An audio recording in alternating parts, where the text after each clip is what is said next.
If you have a story you'd like to hear featured on the channel, then go to mariesfield.com and send it my way.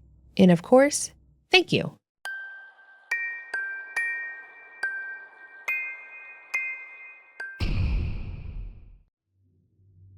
So, I have a very personal story about my ex-boyfriend back from when I was a 16-year-old girl. Back then, as most kids do, I thought I was invincible, and like no one could tell me what to do or run my life. I had it in my head that anyone that tried to give me advice or told me that I should do anything was trying to control me, and I was unwilling to listen to them. Basically, I was your stereotypical teenage girl that was in love with the first guy that had paid a lot of attention to her. The problem was that he, in and of himself, was a problem. He was 20 and had a car and was into a few substances. I never dove down that rabbit hole with him, but I was there when he would use, so I saw what it did to him, how he'd get, and so on. I'm sure it goes without saying that my parents did not like me being with a 20-year-old guy that was a user and was probably on a list down at the local police station of people to watch. That, plus the fact that, again, I was 16 at the time this all took place. Yeah, they really didn't like me being with him. Unfortunately, my parents were pushovers. They never found the balance of being assertive and relaxed. They would tell me I wasn't allowed to see him, and I would just roll my eyes and laugh. Then I would say I was going over to Lisa's house and would just meet him at the corner. They knew, they just never stopped me, which is ultimately what caused this whole thing to play out. For my ex, we're going to go with the name Jason. Obviously, that's not his name, but it works. Jason was one of those guys that literally gave zero care, and that's probably where I developed that mentality. If it helps to explain the dynamic between him and I, we met at school. Now, I know what you may be thinking. You were 16, he was 20. So it could have been a freshman and a senior situation if the two of you were together for 2 years before this. Nope. That would actually almost be a better situation than it was. Jason was actually hired as a janitor at my school during my sophomore year. So when we met, he was an adult in authority at my school, and I was a clueless 16-year-old girl. And as all wonderful romances go, we actually first spoke during lunch when I went to throw my trash away and he was cleaning up a mess on the floor by the garbage cans.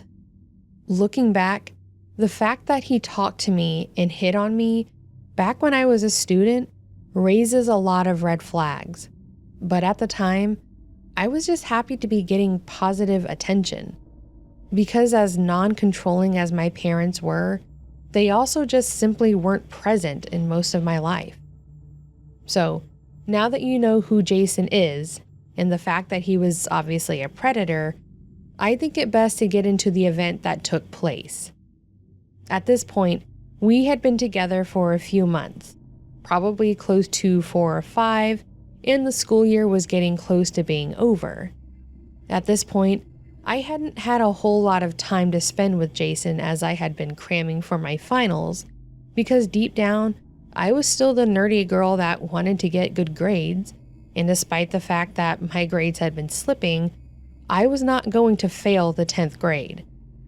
Because I was studying, I wasn't seeing Jason as much as he had liked, which he made obvious every time he saw me in school. He would always pull me away into an empty section of the hallway to make out with me and grope me. By this point, we hadn't consummated our love completely, and he had been pretty good about keeping his hands off of me while we were in the school. But around this time, he started to not seem to care as much. It was like the less he saw me, the more hands-on he would get when he did see me. Unfortunately for him, this was the early 90s, and our school did have cameras, and I think you can see where this is going. He ended up getting fired and told that they were going to have to give the footage to the police as I was a minor. Now, you may think this is where the story ends, but no, it's not. This was more the cause of what actually happened. On the day that Jason got fired, he drove back up to the school and waited for me out front.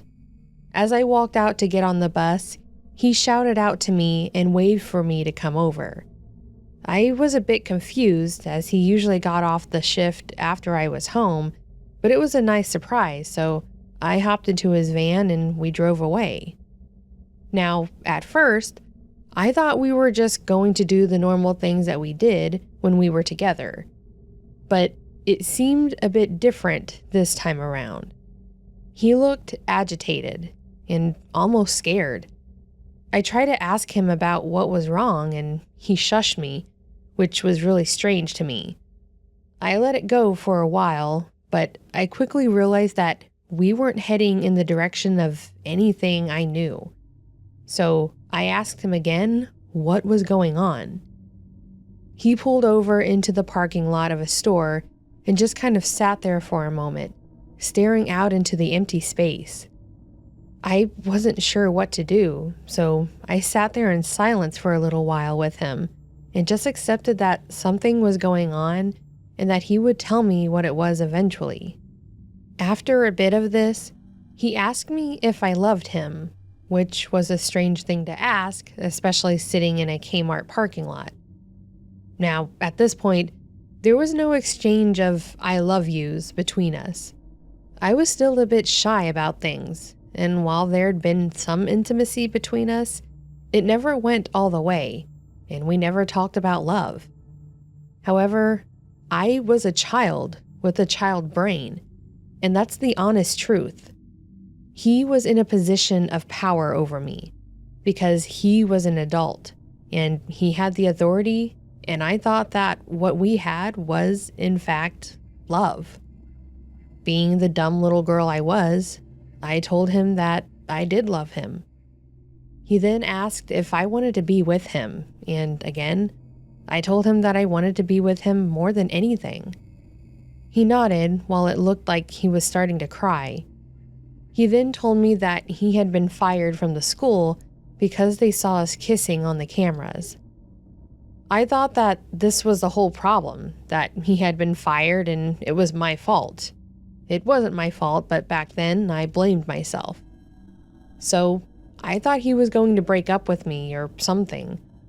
I told him that I was so sorry that it happened and mentioned that it was because of me and that I would try to tell the school that I should be punished and not him.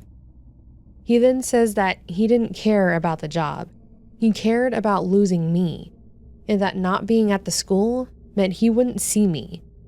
He threw in a few flattering adjectives there to really lighten the mood, and then looked me straight in the eyes and told me that he loved me and wanted to be with me. At this point, I was bawling and telling him I was sorry and that I wanted to be with him too, which he took as the go-ahead for his plan. His plan? Drive off into the sunset with me in the passenger seat and, I guess, live with me forever in his van? I really don't know what he was thinking long term, or if he was at all, but he looked at me and said, "They're not going to take you away from me. You're mine."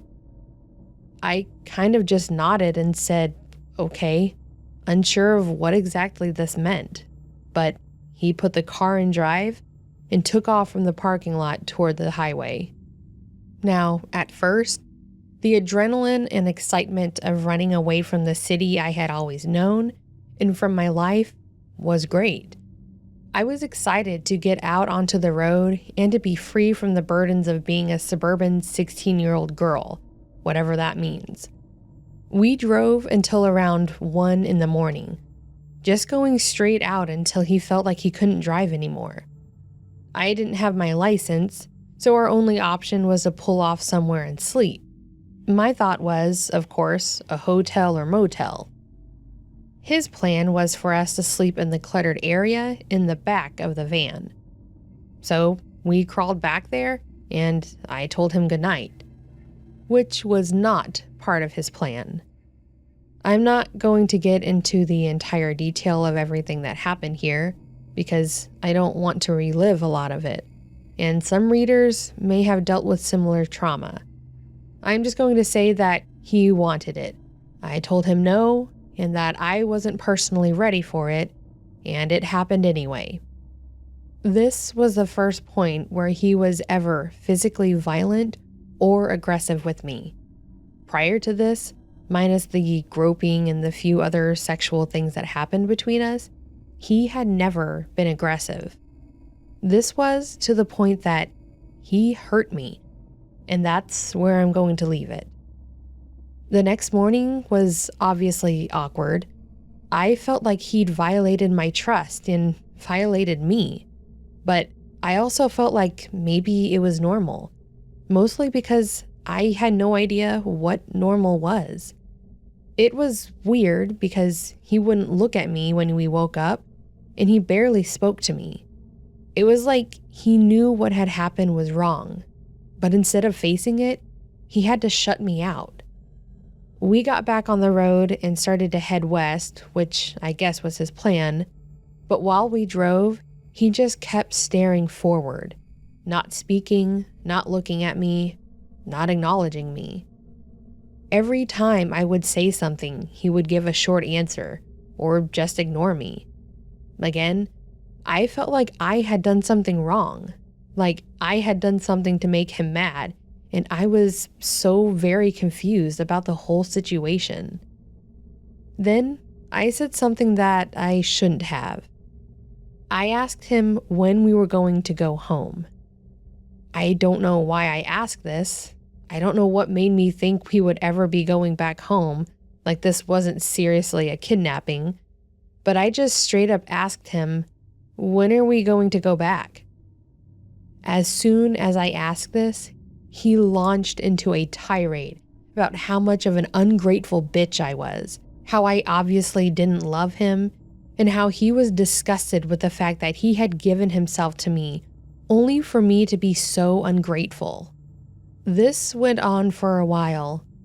I just started crying and staring out at the road while he screamed at me and berated me. I think it was at this point that I realized I had made a mistake. Better late than never, right? We drove for a while longer until he pulled off the highway and parked at a gas pump. He said that he needed to fill the tank up and handed me a $20 bill and told me to go pay the man inside. At this point, I think I was a literal mess, having not showered, slept in a hot van all night, been on the road for 24 hours and sobbing endlessly, but I told him okay and walked into the gas station to give the clerk the money. As soon as I got in and went to hand him the money, I glanced over to the pump number and watched as Jason started the van and drove off.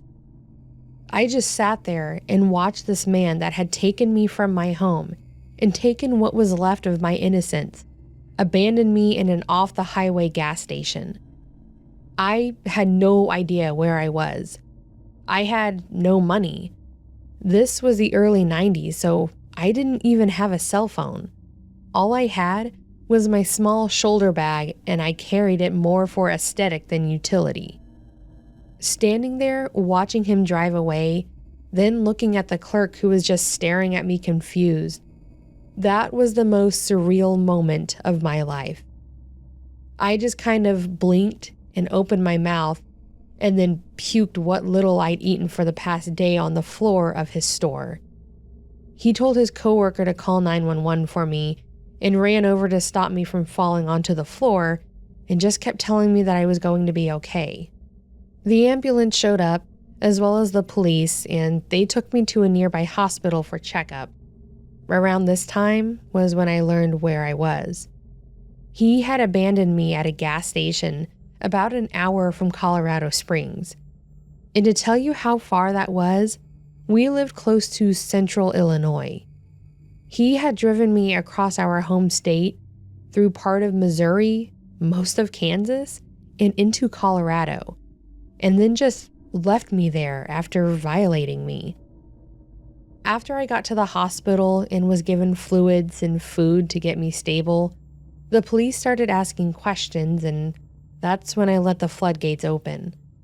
I told them everything. I told them about Jason, who he was, what we were. I told them about what he had done the night before, everything up to the point that he left me at the gas station. I dug my home phone number out of my purse and asked them to please call my parents. They took it, and they told me to try and relax while they took it from there. And let me tell you, I absolutely did. I think I passed out as soon as they left the room. The next thing I remember was being woken up and told that my parents had been contacted and were on their way to come get me. Obviously, I had a lot of explaining to do to my parents about everything. I told them about what had happened, and I apologized nonstop for putting them through this. I know I probably scared them to death when I didn't come home that night, and I can imagine they were terrified when they got a call from a Colorado police department saying they were calling about their daughter. The police did eventually catch Jason. He was heading to California, and after they learned about it, they put out a call to look out for his car, pulled him over, and arrested him. Thankfully, me being a minor and the cameras at the station catching him pulling up, and me getting out of the car, alongside the footage of what happened at the school, was enough to put him away for a very long time on a number of charges, including kidnapping. I had to testify against him and explain how he'd manipulated me, but after that, I never saw him again. I won't say it was easy getting past this whole thing. Thankfully, I wasn't pregnant after that night, which was a real fear of mine. I did have to go to a therapist for a while to really work through it though, and eventually, I was able to say that it wasn't my fault, that he had coerced me and that I was a child being led by an adult into the situation. This was around 30 years ago at this point, and while it still does bring back those uncomfortable feelings, it's more important for me to look forward and remember that I am a stronger person now. I have a life that I'm happy with, and he'll be rotting in prison until he's at least in his 60s.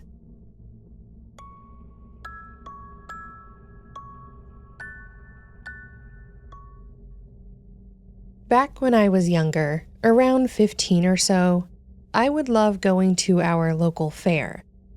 I was the middle child. I had an older sister, Clarissa, and a younger brother, Spencer, and we'd go with our parents, or sometimes they'd just drop us off with money, put time on mine and my sister's phones, and let us do what we wanted. They told us we had to stay together, but occasionally I would go off alone, or she would, but one of us would always be with Spencer. Clarissa's friends would sometimes show up, and they'd take off, leaving me with my brother. I wouldn't have a problem with it, but she usually makes me take him the first half, and then by the second half, he's tired and cranky. Clarissa never had the patience for it, so she'd just want to leave sooner. That leaves me without much time to myself. This year, I wanted some time by myself first, so when we got there, I immediately called dibs on not being the babysitter. We argued for a bit about it. Clarissa promised that she would stay at least an hour no matter what, as long as I took Spencer first, but I didn't believe her. So instead, I told her I needed to use the restroom first so she would watch him, and I took off. She tried calling me a few times, which I ignored. She texted me saying she was gonna call Mom, but I knew she wouldn't because then she wouldn't get her time, so I was in the clear. I started walking around the place while listening to my iPod like a normal angsty teenager would do. I played a few games, rode on a few rides, just enjoying the time to myself. I started running low on tickets and money, so I knew I was gonna have to go back soon. I had enough for 1 or 2 more rides, so I decided to go on one of the bigger roller coaster type rides they had, and feeling brave, I chose to sit in the front seat. As I got in, I put on the seatbelt and waited for it to fill, which is when the top bar would come down. While I was waiting, I was watching others pile in, and I saw this older guy. I say older because he was to 15-year-old me, but he was probably in his 30s maybe. He looked fine, clean, nice clothes, dark hair combed back. He walked through the turnstile and stopped, looking at the coaster, probably trying to decide where to sit. We made eye contact, but I just smiled and looked away. Shortly after, he approached the front of the car I was in and asked if he could sit next to me. Of all the seats, I thought it was weird that he wanted to sit with me, so I just sat there staring for a minute. He said his son used to love this ride and always sat in the front seat, and he wanted to do it in remembrance of him, but didn't want to bother me. His story was sappy enough, and I felt put on the spot, so I just agreed. He smiled and thanked me and immediately got in. I expected him to just kind of sit there silently and enjoy the ride, but he seemed like he wanted to talk. He told me his name. I'll say John because I don't even remember what he told me, and it was probably a lie anyways. I told him mine, and he shook my hand. He asked me if I had ever ridden on this before too, and I said yes. He just made small talk for a few minutes, then the operator said the ride was starting. We lifted our arms, the bar came down, and John reached across, pushing on it, saying he was always worried they wouldn't click down all the way, so I thought nothing of it. Then the ride took off. It was one of my favorites, so I still enjoyed it. John was wooing and laughing through it too, and we came back and he high-fived me. He thanked me for letting him sit there, and me being in a good mood I was in, said no problem, and suggested another ride there if he liked these. He then hugged me unexpectedly and asked if I would be willing to go around on this one again with him. I told him I was out of tickets, and that's when he called the operator over and handed him tickets for both of us. What kid would turn down a free ride, right? So we went around again before finally getting off.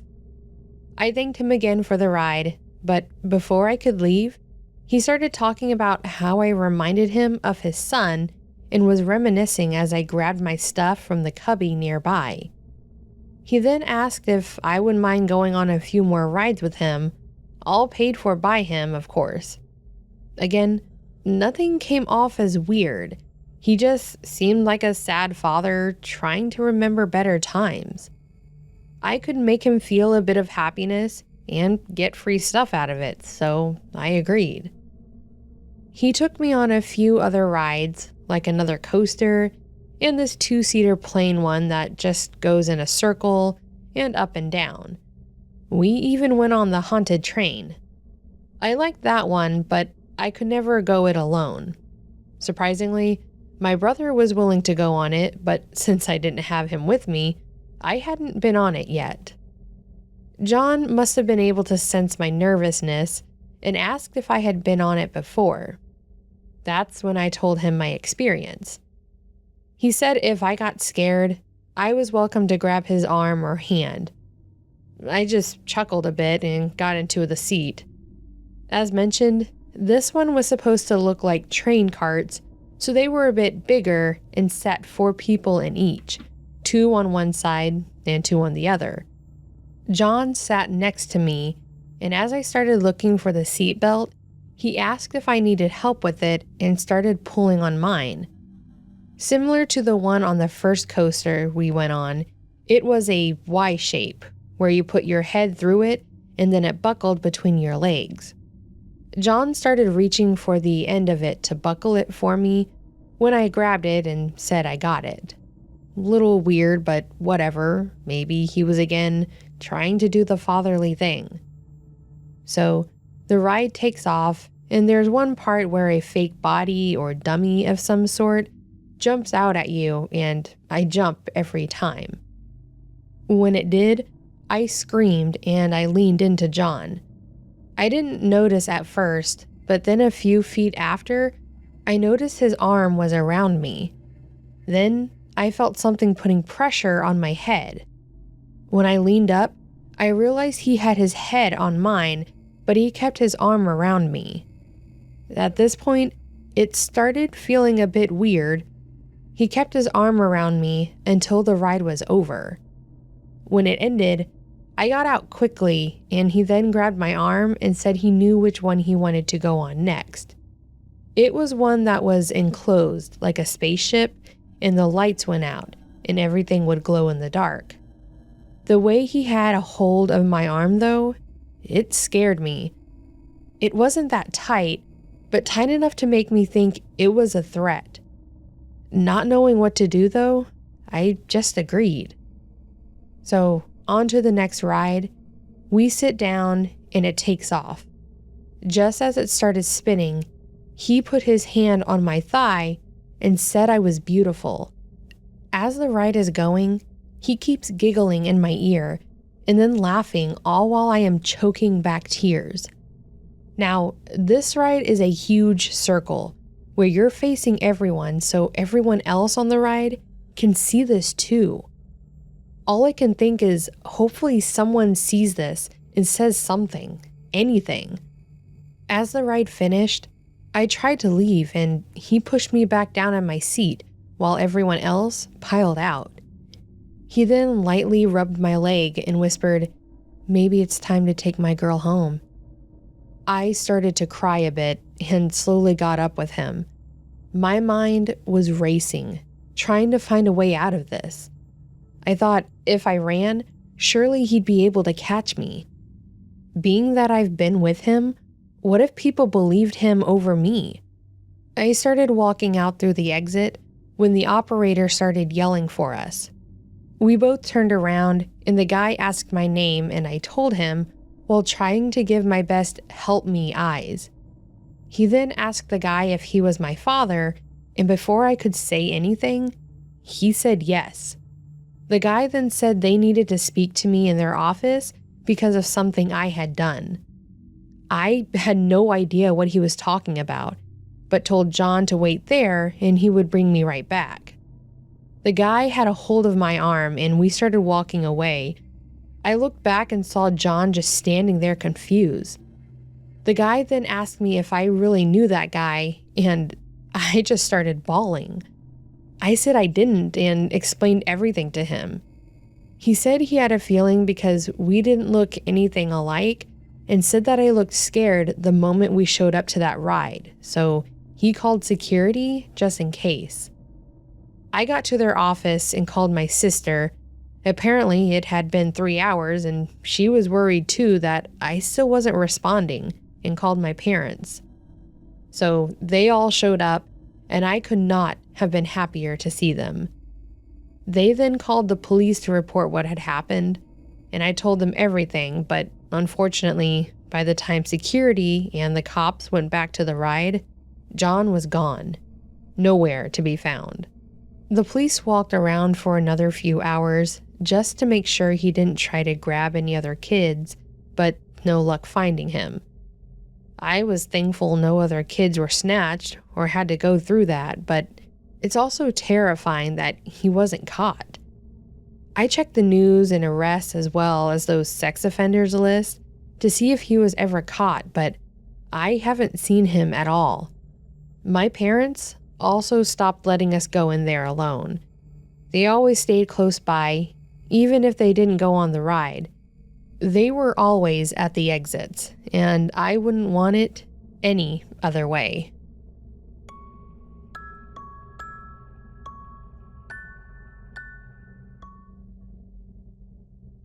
School was a pretty average thing for me as a kid. I didn't overly get excited to go unless there was a class party or field trip, but I also didn't hate it. To me, it was just something I knew I had to do, and I did my best at it. I did enjoy bringing home my work to show my parents so I could be praised for it, but again, that was as a young child. I'm talking elementary school. My sister, however, who was 2 grades below me, loved it. She was always ready and willing to get up in the morning and nearly dragged me to the bus stop with her. We got along quite well growing up, and to this day, I would still do anything to protect her or help her, so it wasn't a problem. But when my parents started arguing more, to the point that it would upset my sister Paige, I was happy to get out of the house and go to school.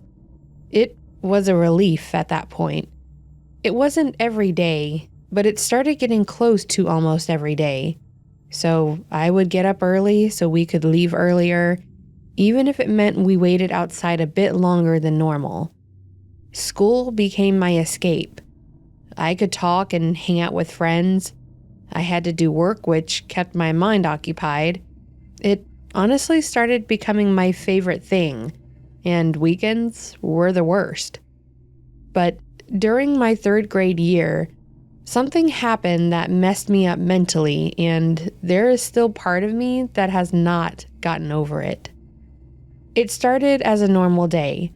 I woke up, checked to make sure Paige was up, and got ready for school. I went to make myself breakfast when my mother made a remark about being low or out of something, which spiraled from there. They started arguing, and it was only a matter of time before it escalated. I grabbed a few packages of Pop-Tarts and waited in my room until Paige came out. Once she was ready, we walked to the stop to start our day. School itself went fine. It was right before recess, and I needed to use the restroom.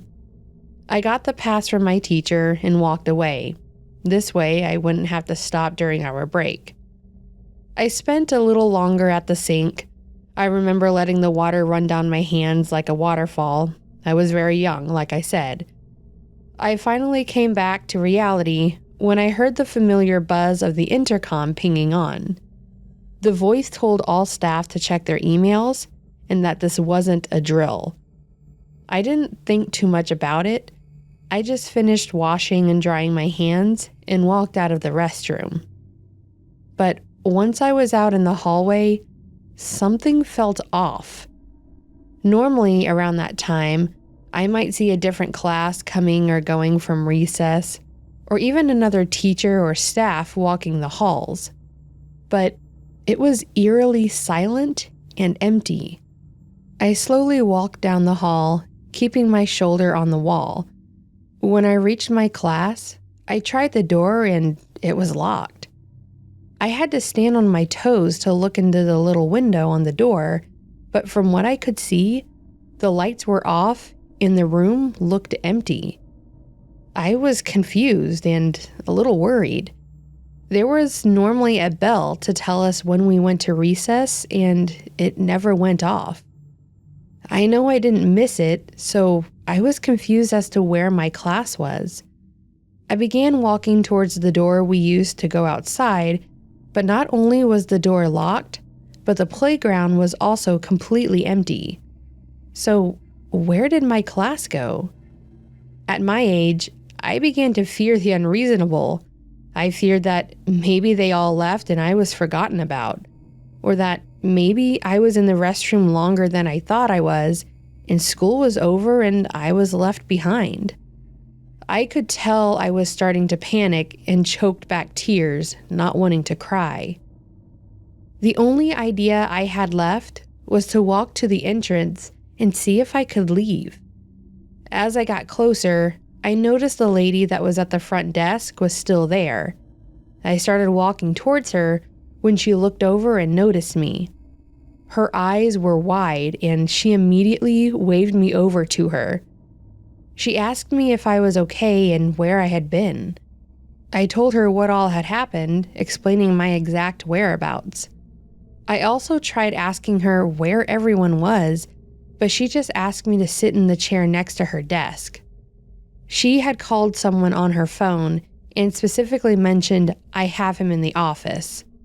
She then explained to the other person what I told her, followed by some one-sided responses. I was relieved that I wasn't alone, but then I was also still terrified of the situation. Why was my classroom locked and empty? Why was I sitting in the office like I was in trouble? After she ended her call, she did something on her computer and then turned her attention to me. She was very kind and soft-spoken, as she always was. She asked me again if I was okay and if I knew what happened. I shook my head.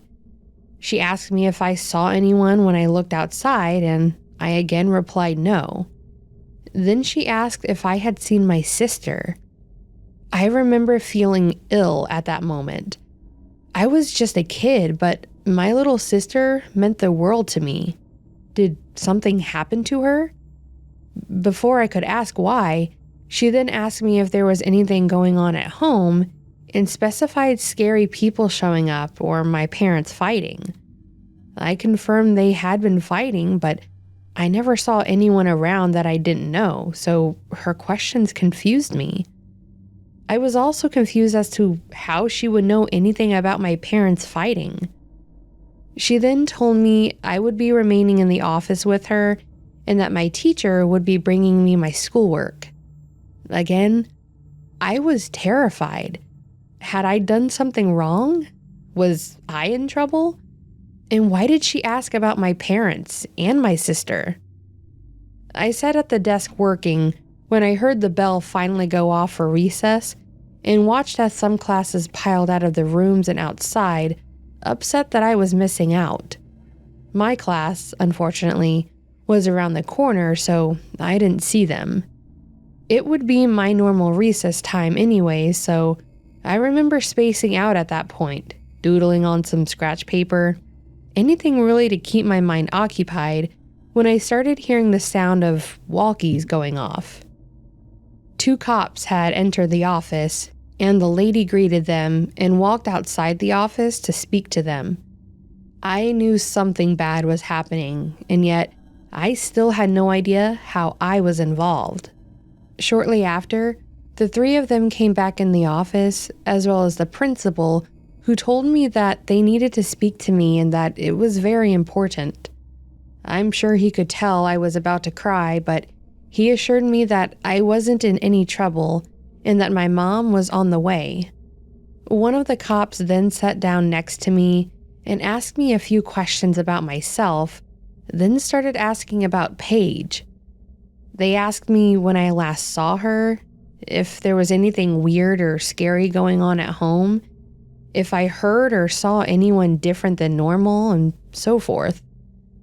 As they asked these questions, I saw my mom enter the office and she immediately went to hug me. From there, everything seemed to move so fast. The cops asked my mom about my sister as well. They asked her about my dad, suspicious people, fights at home, and I still didn't know what happened. Once they were done with the questioning, my mom took me home. The car ride was pretty silent, and I was too afraid to ask what was going on. That was until I got home and realized Paige wasn't there. I asked my mom about it, and all she said that she would be home soon. I could tell by her voice that she did not want me to ask anything else, so I didn't. I just went to play in my room. Except my sister didn't come home that night, nor did my father.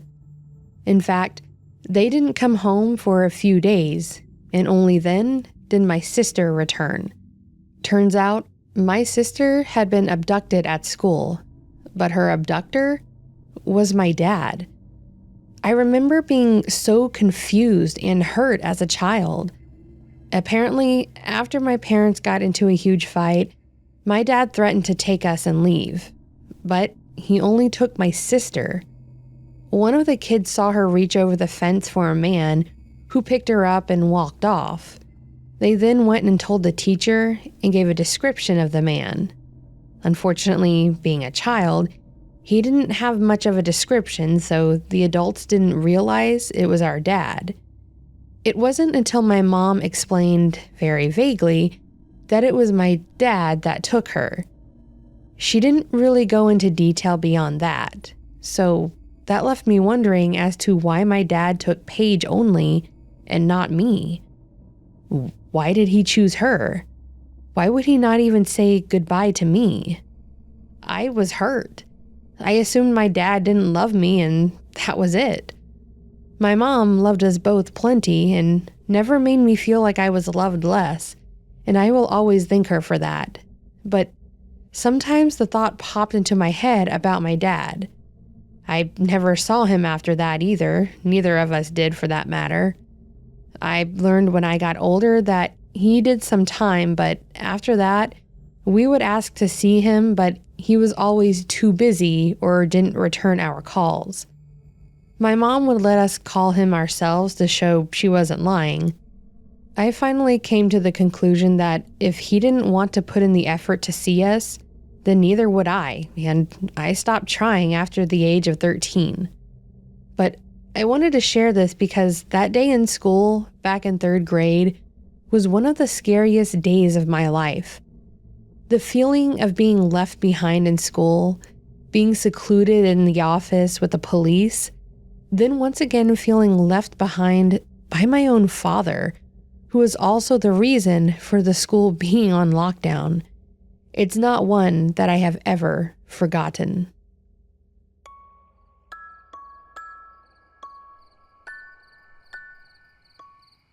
So that, my friends, was a collection of kidnapping stories, the first for this channel.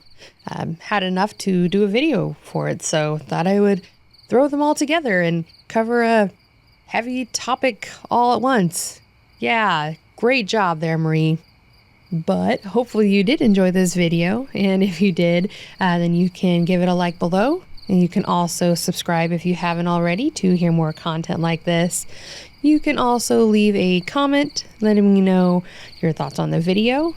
Let me know how your day was, if you have any plans for the weekend, or whatever's on your mind. That's cool too. I don't mind. I'm down. I know I don't have a lot to really say, I guess, for this week, other than it's just been really busy at work. It's just been one of those weeks. So I'm just ready for a reset and just start over with a new week. That's all I need. So, well, I guess we did get a little bit of good news for this week because we had to take CJ, our cat that's about 20 years old, to the vet last Friday to do a normal exam because she is 20.